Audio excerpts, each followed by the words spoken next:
Hi, I'm Sheila L. Haidt, world-class astrologer, tarot master, spellcaster, medium, and all-around magical being. And I'm here today to talk to you about this week's astrology. The important word for this week is Mars. Mars as in the planet Mars. Mars is all over the place. Mars is how we get things done. Mars is conflict. Mars is passion. Mars is war.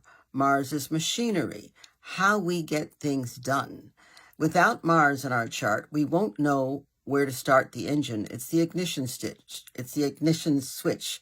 And it's also the engine that gets things moving and keeps them rolling. So we will encounter Mars as I continue. And we'll start with, after Mars, we're going to talk about the planet Jupiter. Jupiter is the planet of expansion, the planet of blessings and gifts. Jupiter is the planet of philosophy, and it's the higher knowledge. It's connecting with something greater than ourselves and reaching a point of higher understanding. And Jupiter is going to move from Cancer into Leo, and we'll talk about that in a minute too. So let's start with the day-to-day movements, and that will incorporate Mars and Jupiter's new positions. So on Thursday, it's relatively quiet this week, but on Thursday, the planet Venus, which is the planet of relationships, of women, of value, especially self-value, and it's the planet of balance and harmony. Venus is going to be trine. That is a harmonious trine, 120 degrees. Since the circle is 360, 120 is a third of it, 120 degrees, will be trine the planet Saturn, the planet of discipline, of responsibility, the planet of substance, the planet of plenty. Actually, plenty, when you think about the volume that is amassed by anyone or anything. Saturn is often thought of as a planet of lack, and it can indeed do just that, provide a lot of lack. But it can also, once you flip the coin over, provide a lot of substance, and it's the planet of manifestation as well.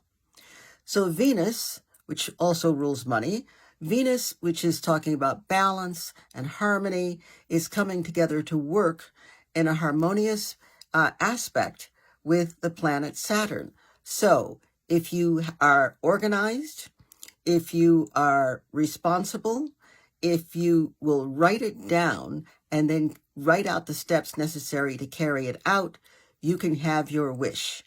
Saturn is the writing it down and the steps necessary to carry anything out. Venus is your wish. You can have your wish.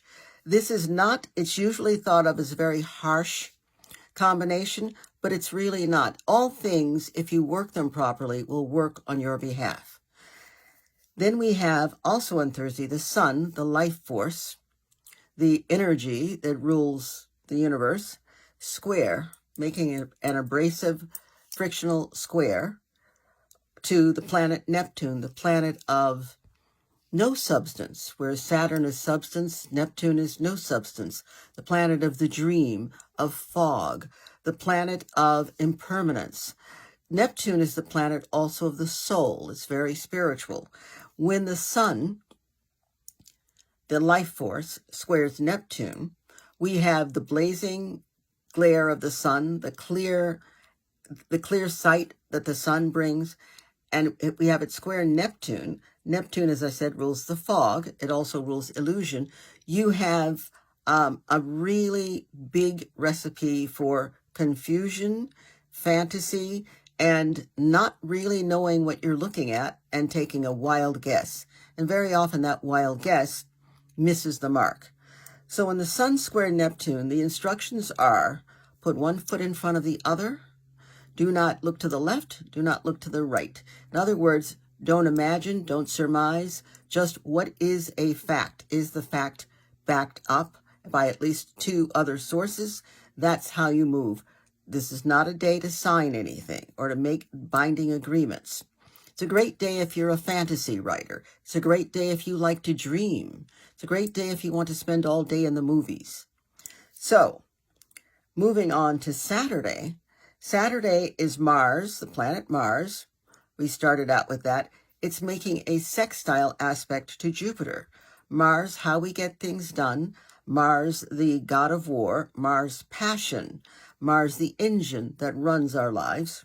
Sextile. A sextile is an opportunity aspect. So nothing will happen if Mars and the planet it sextiles don't agree to cooperate. The planet that Mars will sextile on Saturday is Jupiter. And Mars sextile Jupiter simply says, if we put our heads together to Jupiter, then we can make something. Mars, how we get things done. Jupiter, blessings and gifts and expansion. We can make something big that we both love, that we both want. So the parts of you that want something, that have passion, there's Mars, can come together with the planet Jupiter, which is blessings and basically your wishes coming true, if you put everything together in just that way. And remember, Mars is how we get things done. So it won't happen if you don't do something. But if you decide to do something, great things can happen, and great, wonderful things can happen. On Sunday, Mars enters the sign Gemini. Now, when Mars enters Gemini, that means Mars will have left Taurus. And Mars in Taurus, it's good, but it's good if you just want to take it a step at a time, take it very slowly, if you want to not move quickly. So Gemini, the sign of the mind, of thinking, of communication, Mars will enter Gemini. So that means you definitely need to think before you move, because Gemini is about thinking and Mars is about moving. You need to think before you move. However, if you think things out, if you plan them, things will work really well for you. You have to be careful not to snap before you think. That is to say, sometimes things come out of our mouths a little too fast, and it's like whiplash. Oh my God, what did I just say? And the other person is going, what did you just say? You have to think before you speak. It's super important. It's a great time, though, if you do think before you speak and you put your plans in order. It's an excellent time to get things done. Now, back to Mars. As I said before, it is getting closer and closer to what? It's getting closer to something really important. By July 3rd, in time for the nation's 250th, by July 3rd, the planet Mars will be conjunct, that is together with, the planet Uranus, which is the planet of unpredictable, uncontrollable surprise. We have no idea what is going to happen with Uranus. So you have the planet of, wow, look at all that. That's action, that's passion, together with the planet of who knows what's going to happen. So we will have to watch that and be very careful about that. I'll speak more about that next week, because that's really when we're going to have to deal with it. But just do some practicing this week and don't fire off. Your mouth is a marvelous thing. It's great for communication, but not this time without thinking first. And the planet Jupiter, the planet of expansion, the planet of luck and blessings, the planet of the higher thought, higher knowledge, is going to move on the 30th of June. It is going to move from Cancer, the water sign Cancer, where it's been for a year, into its new place for the next year, and that's Leo. It's going to be a very dynamic time.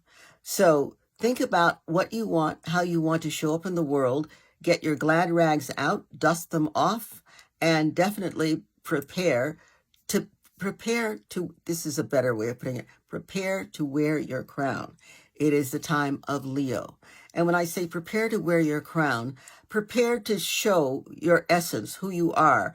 Each of us is a production, not only has a production we're attending, but we're a production in itself.